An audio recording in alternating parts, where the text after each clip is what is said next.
Classroom थे, उसमें दरवाजे नहीं हुआ करते थे। उसमें गांव के जो गाय भैंस है उन लोग घुस जाता था, वहाँ पर गंदा कर देती थी। तो हम लोग कुआं से पानी ला ला के हम लोग पहले साफ़ करते थे, फिर ज़मीन पर बैठ करके हम लोग पढ़ाई करते थे। कोयला वगैरह गाड़ी में लोड करने का काम किया कि सुबह वहाँ पर खिचड़ी वगैरह बनेगा, इसके लिए। तो राजनीति में आप कैसे हैं? कांग्रेस पार्टी में जिला अध्यक्ष बनने का भी अवसर मिला।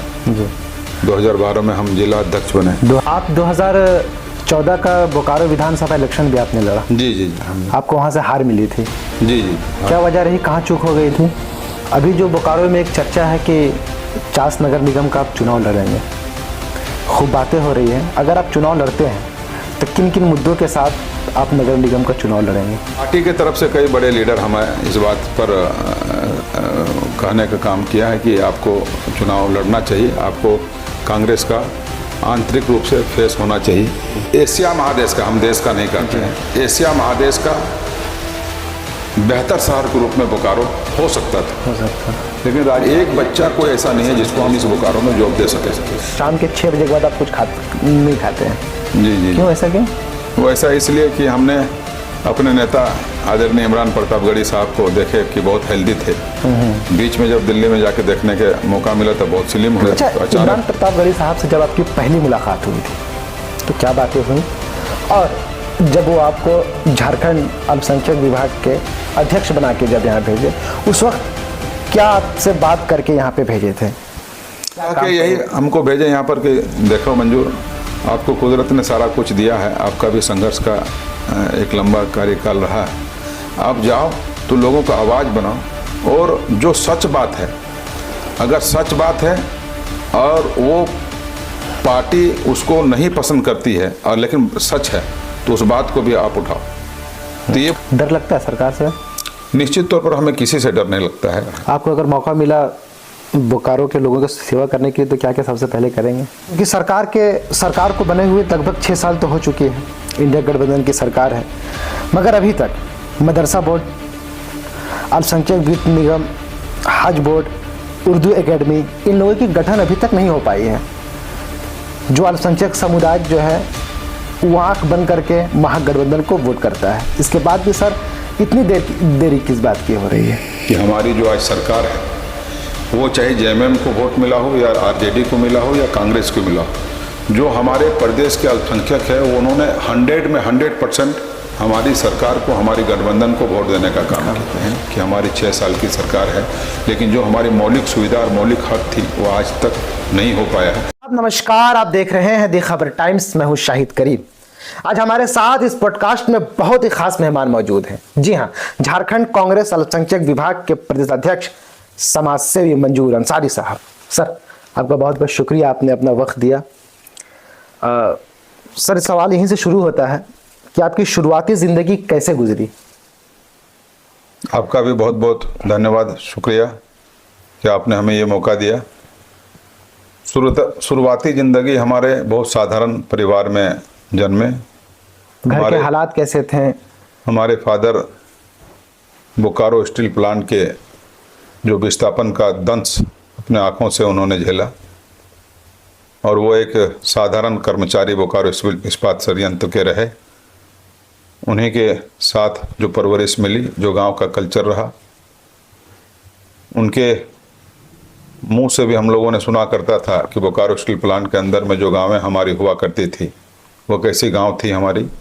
जब ये प्लांट का अधिग्रहण में हम लोगों की ज़मीनें गई, खेतें गई, उसके बाद हम लोग को विस्थापन किया गया।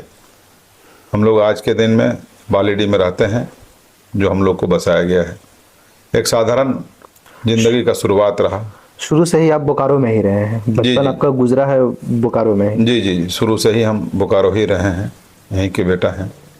पढ़ाई कहाँ से हुई है, कितनी तक हुई है? पढ़ाई हमारे चूँकि बालीडी में रहना हुआ, तो बालीडी में हमारे जो स्कूल है यहीं पर प्रारंभिक शिक्षा यहीं से शुरू हम किए। और उस समय की जो संसाधन थी वो काफ़ी अजीबोगरीब हुआ करती थी। उस ज़माने को अगर याद करते हैं तो आज का जो समय में जो बच्चों को जो सारी सुविधा मिलती है और उस समय की सुविधा काफ़ी आसमान ज़मीन का अंतर था। कभी कभी हम लोगों के साथ बचपन में ऐसा भी होता था कि हमारे जो क्लासरूम थे उसमें दरवाजे नहीं हुआ करते थे। उसमें गांव के जो गाय भैंस है उन लोग घुस जाता था, वहाँ पर गंदा कर देती थी। तो हम लोग कुआं से पानी ला ला के हम लोग पहले साफ करते थे, फिर ज़मीन पर बैठ करके हम लोग पढ़ाई करते थे। राजनीति में आप कैसे हैं? राजनीति में चूँकि विस्थापित परिवार से मेरा नाता रहा है और लोगों का जिस तरह का बोकारो स्टील प्लांट के अंदर में जो माहौल हमें देखने को मिला जी, और लोग जिस तरह का वहाँ पर नेतृत्व कर रहे थे और नेतृत्व करके उसका नाजायज फ़ायदा उठा रहे थे, तो हमें लगा कि हम चूँकि यहाँ के विस्थापित हैं, हमारी ज़मीन में कारखाना है, तो हमें भी यहाँ के लोगों के लिए आवाज़ बनना चाहिए, यहाँ के लोगों के लिए आवाज़ उठाना चाहिए। कौन सा साल था वो जब आप राजनीति में अपना पहला कदम रखें? राजनीति में जो पहला कदम रखे वो 1994-95 का ज़माना था, जो राजनीतिक में पहला कदम रखने का। बोकारो विस्थापन आंदोलन के दौरान शायद। विस्थापित आंदोलन लगातार जब 1962-61 में जब अधिग्रहण बोकारो स्टील संयंत्र में हुआ, तब से लेके लगातार आंदोलन विभिन्न लोग करते रहे।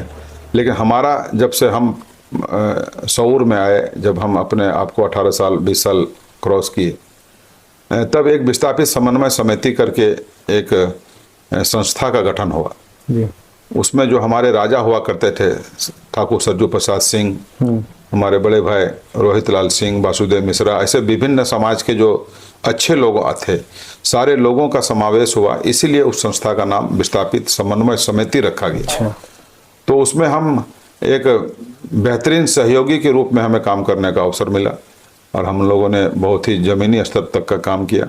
यहाँ तक हमें वो भी दिन याद आता है कि जब हम लोगों ने एक आंदोलन का घोषणा किया और सुबह आंदोलन में एडीएम बिल्डिंग जाना था, तो रात में हम लोग अपने हाथ से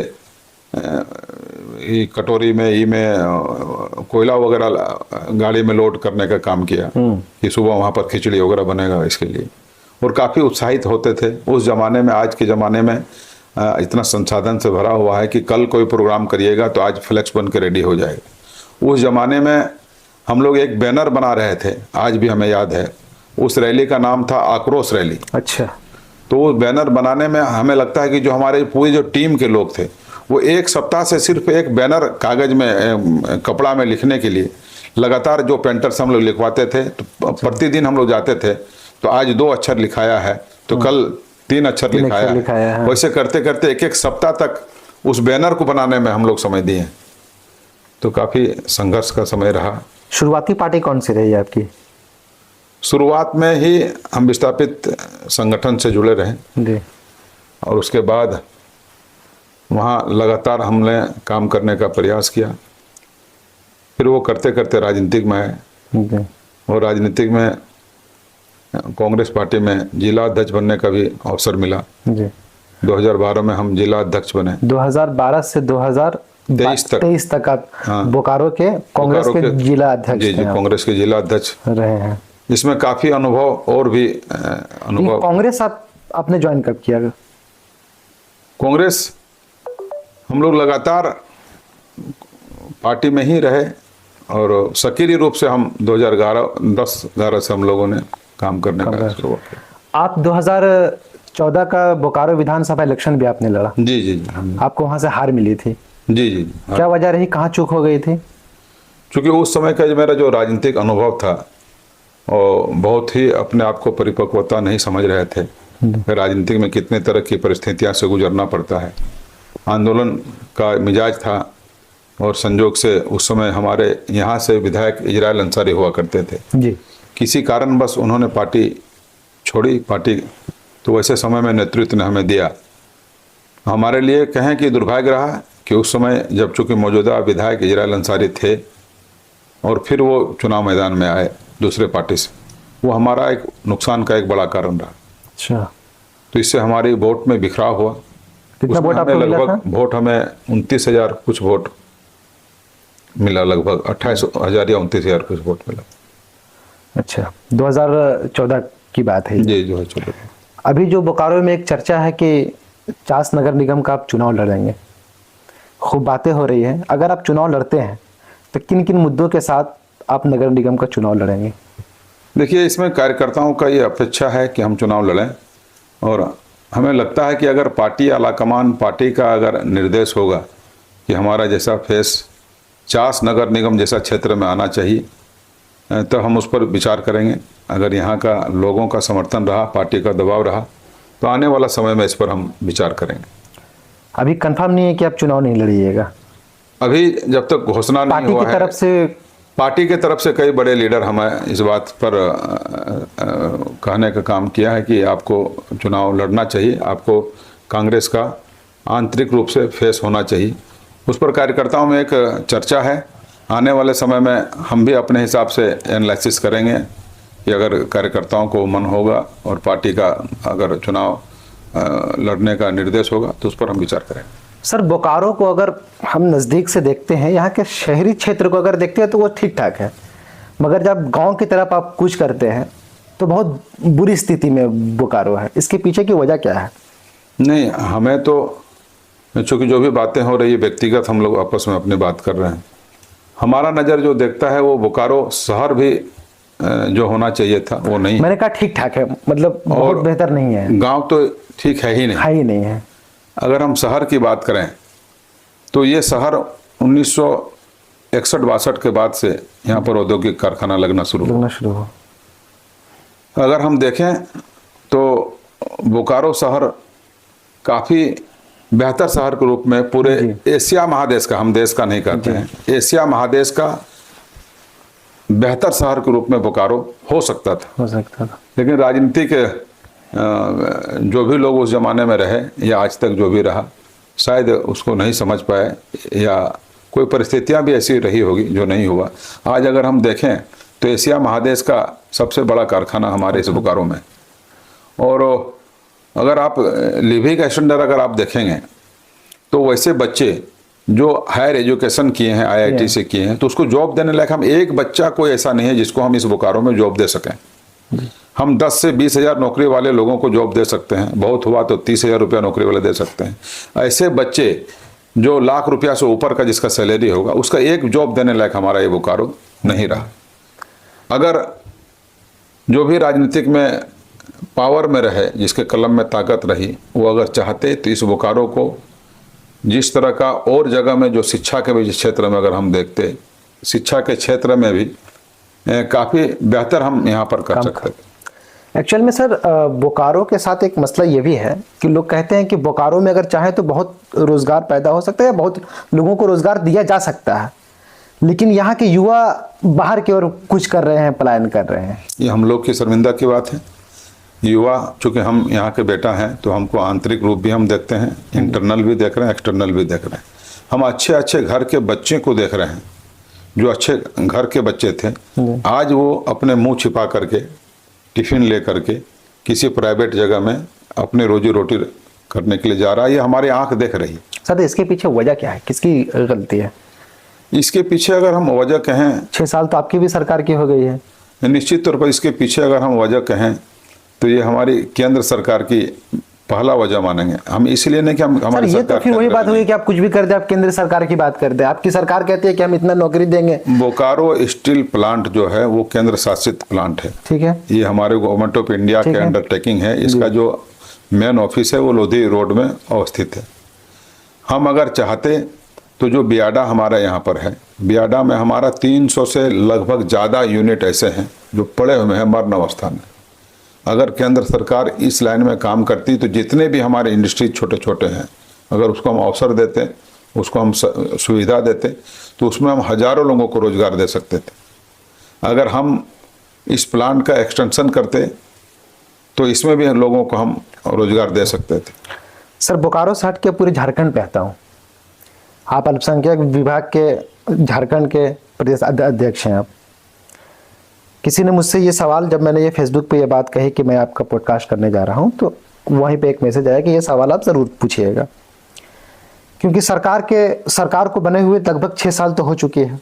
इंडिया गठबंधन की सरकार है, मगर अभी तक मदरसा बोर्ड, अल्पसंख्यक वित्त निगम, हज बोर्ड, उर्दू एकेडमी, इन लोगों की गठन अभी तक नहीं हो पाई है। जो अल्पसंख्यक समुदाय जो है वो आंख बंद करके महागठबंधन को वोट करता है। इसके बाद भी सर इतनी देरी किस बात की हो रही है? हम पूरे झारखंड के लेवल में आप कह रहे हैं, तो मैं आपके माध्यम से पूरे झारखंड के खास करके अक़लियतों को धन्यवाद और ये एहसानमंद हम लोग को होनी चाहिए कि हमारी जो आज सरकार है, वो चाहे जेएमएम को वोट मिला हो या आरजेडी को मिला हो या कांग्रेस को मिला हो, जो हमारे प्रदेश के अल्पसंख्यक है वो उन्होंने 100 में 100% हमारी सरकार को, हमारी गठबंधन को वोट देने का काम किया।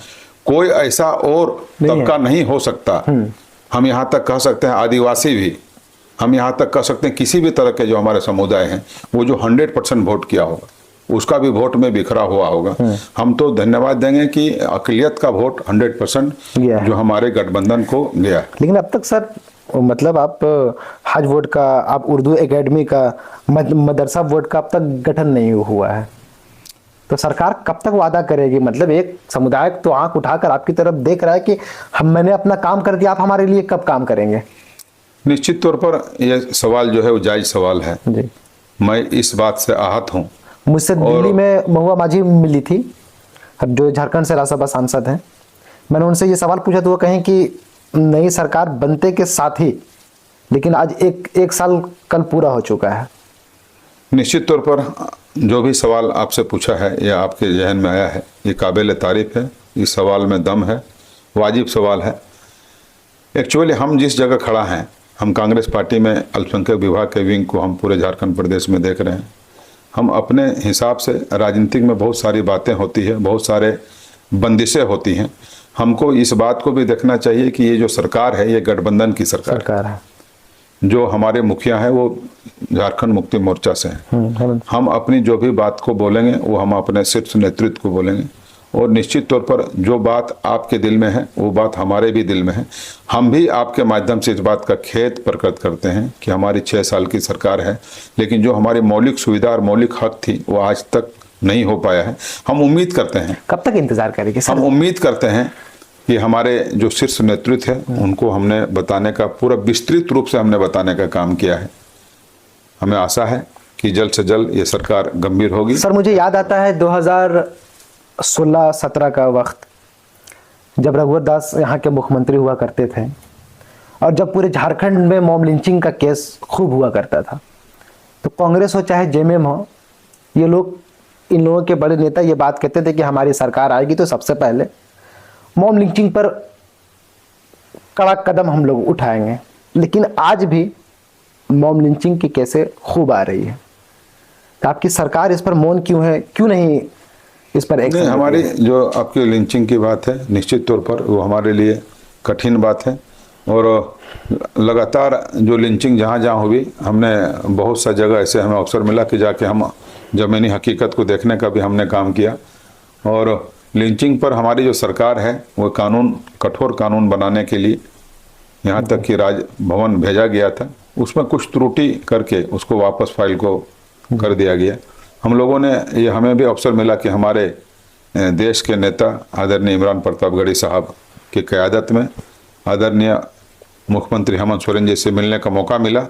वहाँ पर भी हमने इस बात को हम लोगों ने उठाया। अभी इमरान प्रतापगढ़ी साहब पिछले साल आए थे, तो आप और इमरान प्रतापगढ़ी साहब जो है मुख्यमंत्री से मुलाकात आप लोगों ने की, वहाँ पे क्या बातें हुई थी? निश्चित तौर पर जो बातें हुई, सबसे पहला बात लिंचिंग पर हुई।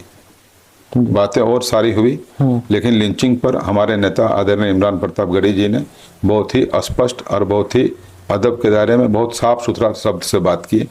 मुख्यमंत्री ने जल्द ही संज्ञान में लेने की बात कही। हमें लगता है कि उसके बाद राजनीतिक बहुत सारी परेशानियां रही हैं। हम उम्मीद आज भी कर रहे हैं कि जितना जल्दी होगा ये सरकार अल्पसंख्यकों का काम करेगी। ये सब पे तो सर बहुत बातें हो गई, चलिए कुछ और बातें की जाए। मूवी देखने का शौक है आपको? नहीं, अभी। आखिरी फिल्म कब देखी थी आपने? मूवी देखने का शौक नहीं, आखिरी फिल्म ऐसे याद नहीं आ रहा है, लेकिन मूवी एक ज़माना था जो देखा हम करते थे। तो मूवी में दिल वाले दुल्हनिया ले जा 1998 या 1999 जो मैंने प्यार किया, लगभग यही सब पिक्चर था। उसके बाद आपने फिर हमने हॉल में जाने का काम किए थे। उसके बाद आपने नहीं? उसके बाद से खाना बना लेते हैं खुद से? खाना बना नहीं लेते हैं। खाना बनाने में जो सजेशन होता है अच्छा वो कर लेते वो हैं, खाना अपने नहीं बनाते। मोहतरमा को नहीं बस सजेशन देने का मान के काम। चलिए कि अगर वाइफ घर पे नहीं है और कभी आपका मन किया तो कभी नहीं। नहीं, हम खाना आज तक नहीं बना पाए हैं। आपके खाने के लेकर बहुत चर्चा होती है कि आप शाम से मतलब शाम के 6 बजे के बाद आप कुछ नहीं खाते हैं। जी जी क्यों, ऐसा क्यों? वो ऐसा इसलिए कि हमने अपने नेता आदरणीय इमरान प्रतापगढ़ी साहब को देखे कि बहुत हेल्दी थे। बीच में जब दिल्ली में जाके देखने के मौका मिला तो बहुत स्लिम हुए, तो अचानक हमें लगा कि आखिर वो 13 किलो अपना वजन घटाए हैं। तो वो 13 किलो घटा लिए हैं, तो हम उनके पीछे पीछे हम 5 किलो वजन घटा लिए। जी जी, आज के समय में हम 5 किलो वजन घटाए हैं। कोशिश कर रहे हैं कि डाइटिंग करके अपने। अच्छा, लोग कहते हैं कि सियासत के साथ साथ आपने तालीम में भी बड़ा काम किया है। क्या क्या आपने तालीम के हिसाब से आपने काम किया है?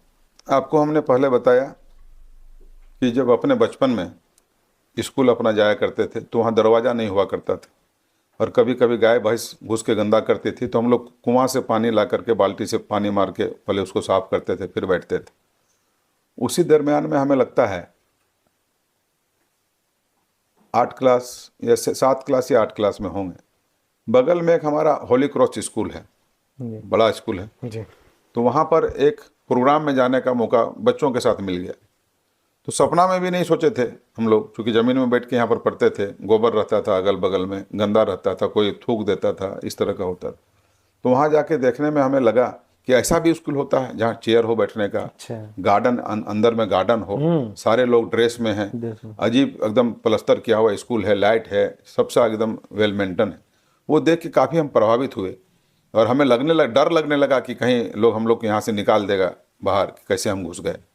और वहाँ जाके अजीब अजीब जो देखे, उसी समय से हमारे दिल में ये चल रहा था कि चूँकि हम यहाँ के स्थानीय आदमी हैं तो गांव का भी हालात जानते हैं और शहर का भी हालात जानते हैं और यहाँ के लोगों का भी हालात जानते हैं। हमें लगा कि शिक्षा एक ऐसा क्षेत्र है जहाँ हम रहें चाहे नहीं रहें, अगर शिक्षा के क्षेत्र में अगर कुछ काम करते हैं तो वो काम रहेगा। तो हम कोशिश किए कि इस क्षेत्र में जो बड़े स्कूल एक बड़े फीस के साथ शिक्षा देते हों तो हम उससे 1% अच्छा और बेहतर शिक्षा देंगे। शिक्षा में कोई कंप्रोमाइज़ नहीं करेंगे, लेकिन फीस बहुत मामूली हो और हमारे वैसे लोग जो बेयर नहीं कर पा रहा हो अच्छा ज़्यादा पैसा, वैसे लोग के बच्चे भी पढ़े और देश का सेवा करें। तो मेरे जहन में वो बात गया। आज भी हमारे पास जो बोकारो के गणमान्य टीचर में से जो हैं वो यहाँ पर हैं और अपनी योगदान दे रहे हैं। आपके स्कूल कितने हैं? स्कूल हमारे यहाँ पर बच्चों का +2 तक का है। उसके बाद नर्सिंग के क्षेत्र में भी, क्योंकि रोजगार का क्षेत्र भी है और सेवा का भी क्षेत्र है, तो नर्सिंग के क्षेत्र में भी हमारे कॉलेज हैं जिसमें NM है, GNM है, BSc है, पोस्ट बेसिक है, MSc है। ये सारे कोर्सेज़ की पढ़ाई यहाँ पर होती है और हमें काफ़ी खुशी होता है जब यहाँ की बच्चियाँ जो पढ़ती है वो किसी हॉस्पिटल में हम जाते हैं, शहर के हॉस्पिटल में देखते हैं कि वहाँ पे या वहाँ जाके उन लोग जब सलाम दुआ होती है, प्रणाम करती है, तो हमें लगता है कि शायद ज़िंदगी में कुछ काम किए हैं। और जब वैसे समय में कोई आके पैर छू के प्रणाम करती है तो हमें लगता है कि हमारा रोंगटा अपने अंदर से कांपने लगता है कि शायद हमने कुछ अच्छा काम किया है। और हम चाहेंगे कि अगर सेवा भाव से आप अपने कुछ अच्छा काम करते हैं तो उसका अच्छा ही फल मिलता है। इस क्षेत्र में एक चीज़ और हम हेल्थ में अवेयरनेस में हमें कमी मिली कि हमारी जो कॉलेज की बच्चियां हैं उस क्षेत्र में हेल्थ अवेयरनेस के लिए एक प्रोग्राम होता है जो nursing government of India nursing का अपना एक गाइडलाइन है, उसके तहत जाती हैं गांव में। तो आज के समय में भी ब्लड प्रेशर क्या होता है, शुगर क्या होता है, ये लोग आज भी नहीं उतने सही तरीके से जानते हैं। हमने देखा है कि हमारे बच्चे 5 साल का भी अगर हम एवरेज निकालें तो 1 लाख से ज़्यादा लोगों के हेल्थ चेकअप हुआ है, तो उसमें से 5 से 10% ऐसे लोग मिले हैं जिसका शुगर 400 बढ़ा हुआ है। वो शुगर जान ही नहीं रहा कि मेरा शुगर है। 1 लाख में 5 से 7-10% लोग ऐसे मिले जिसको तुरंत मेडिसिन की जरूरत है, लेकिन वो जानता ही नहीं है। ऐसे लोग मिले जिसका 180-200 प्रेशर है और वो डॉक्टर का नाम जानता ही नहीं, तो वैसे लोगों को तुरंत सजेशन दे करके बढ़िया फिजिशियन से मिलने का, हेल्थ चेकअप करने मिलने का उसको कहा गया।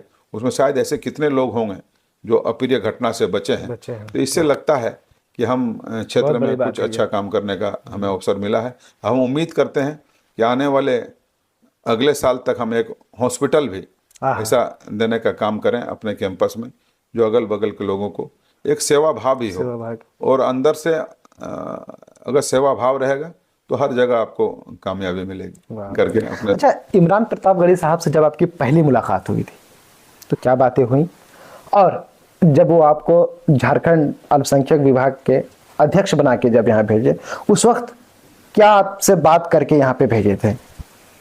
निश्चित तौर पर क्योंकि हमारा जो राजनीतिक अपने आप को कहें तो एक लंबा कैरियर है, 12 साल के लगभग बोकारो का नेतृत्व करने का मौका मिला, 2014 में चुनाव लड़ने का मौका मिला। लेकिन हम खास करके इमरान प्रतापगढ़ी साहब से जो मेरा व्यक्तिगत प्रभावित होने का जो कारण रहा, तो उनको शुरू से लेकर अभी तक का उनके जो भी शायरी का अंदाज है, वो चाहते तो किसी भी क्षेत्र में शायरी अपना कर सकते थे।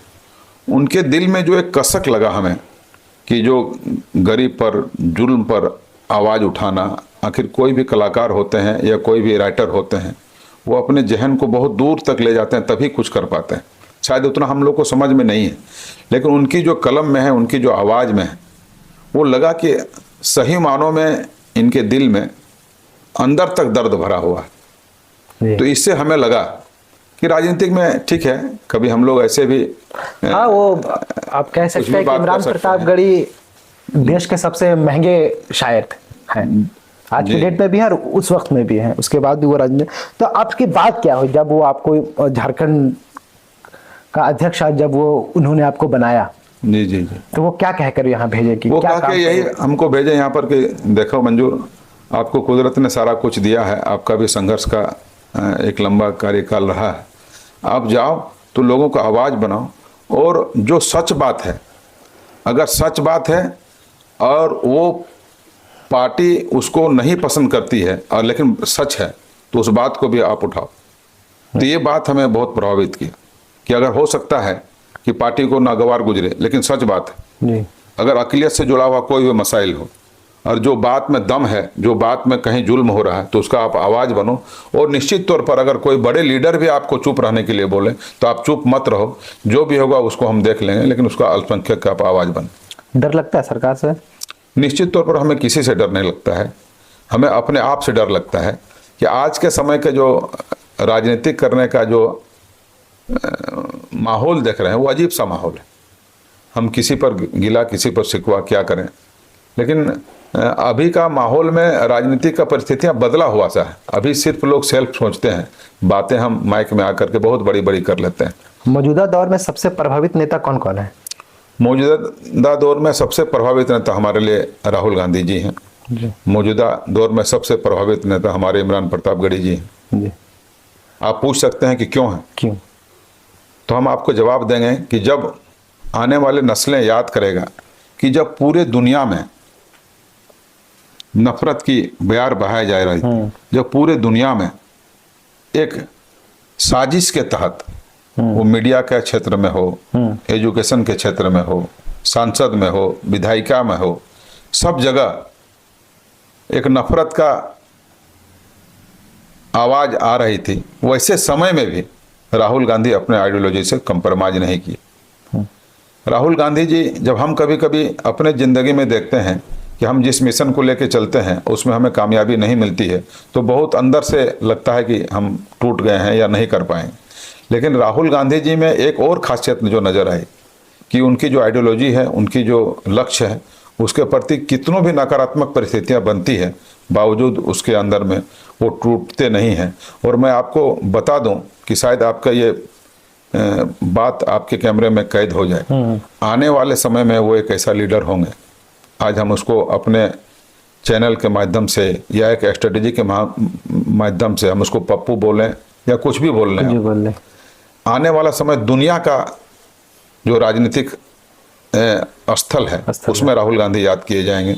इस बात को आप लोग देख रहे हैं, हो सकता है कि शायद नहीं, ठीक है, आने वाले समय कौन देखेगा नहीं देखेगा। पार्टी के आपके आला कमान है, आप कह सकते हैं। इमरान प्रतापगढ़ी साहब को कहाँ देखते हैं?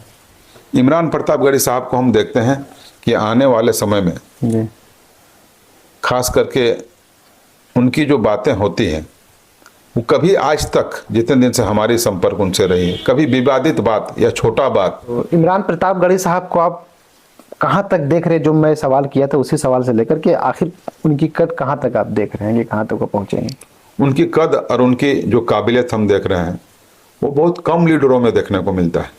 हमने उनको अपने नज़र से, अपने आंखों के सामने में, झारखंड में भी हमने देखा, एक एक दिन में 4, 5, 6 सभाएं करना, 24 घंटा में हमें कितने बार ऐसे अवसर मिले हैं कि कोई भी एक कलाकार हो या जो जवाबदेह लीडर होते हैं उसकी अपनी अंदरूनी ज़िंदगी किस तरह की होती है।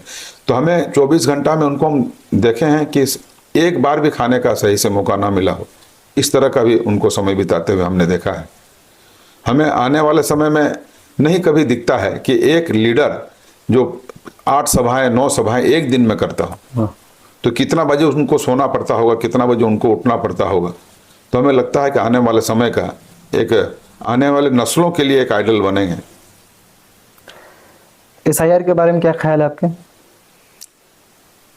SIR वगैरह के बारे में जितने ख्याल हम कह लें कि सरकार की जब मंशा ही उल्टा सीधा हो। आप भी यही कह रहे हैं कि बिहार में जो है वो हारी नहीं, हराया गया है? बिहार में अगर हम कहें, इतने सातिर कुछ अपराधी ऐसे होते हैं जो किसी तरह का साक्ष्य आपके पास नहीं छोड़ते हैं, वो साबित उल्टा कर देंगे आपको कि आप ही चोर हैं। अगर SIR के माध्यम से भी हम देखें तो लाखों वोट को जिस तरह का वहाँ पर काटा गया है। एक बात मैं सर आपसे पूछना चाहूँगा कि RJD यहाँ आती है चुनाव लड़ने, तो वो आप उन्हें चुनाव लड़ने देते हैं, ठीक ठाक सीटें दे देते हैं, वो जीत के भी देती है।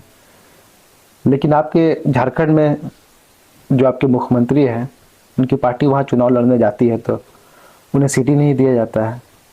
ये कैसा गठबंधन है? ये चूँकि हम राजनीति के किसी पार्टी के एक जिम्मेदार जगह पर हैं, कुछ कुछ बातें जो पॉलिसी मैटर की होती है वो शीर्ष नेतृत्व पर डिपेंड होता है कि किस परिस्थिति में अच्छा बच के निकल रहे हैं टिकट दिया गया या नहीं दिया गया।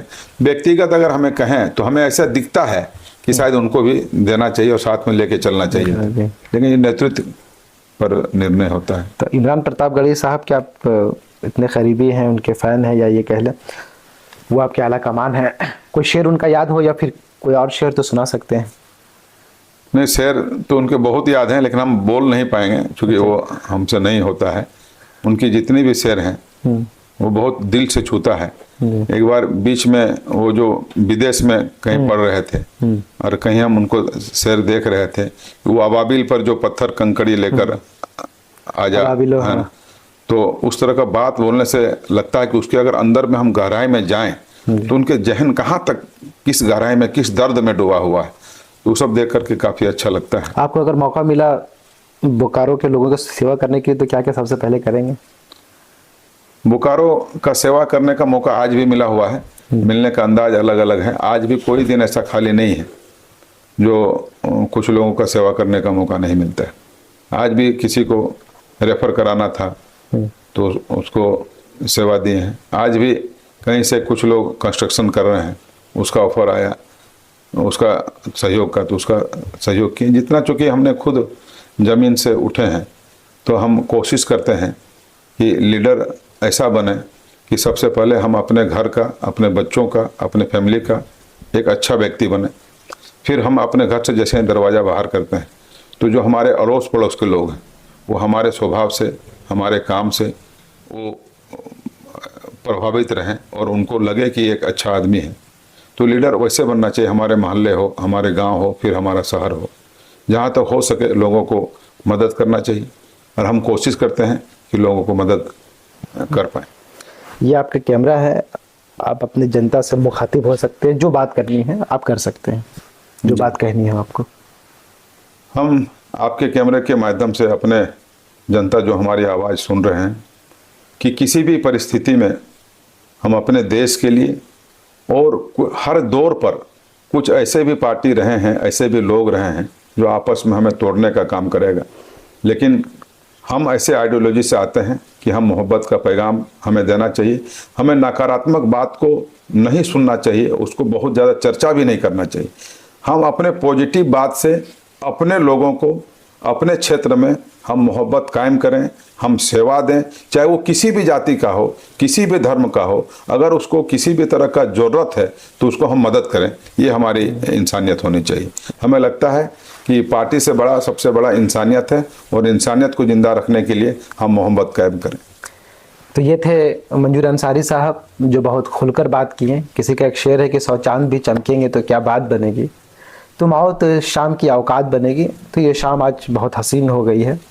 फिर मिलेंगे नई शख्सियत के साथ, तब तक आप देखते रहे दी खबर टाइम्स। एक बार आप भी कहते हैं कि चैनल को सब्सक्राइब कर दो, लाइक शेयर सब कर दीजिए। जी, हम सभी से जो हमारे इस चैनल को देख रहे हैं उस वक्त लोग से मेरी गुजारिश होगी कि इन लोगों का भी अगर आप देखें तो आपके नज़र में दो माइक नज़र आता होगा, लेकिन इसके पीछे भी बहुत सा टीम होता है जो रात दिन मेहनत करके, सबके अपनी अपनी जवाबदेही होती है, काफ़ी मेहनत होता है।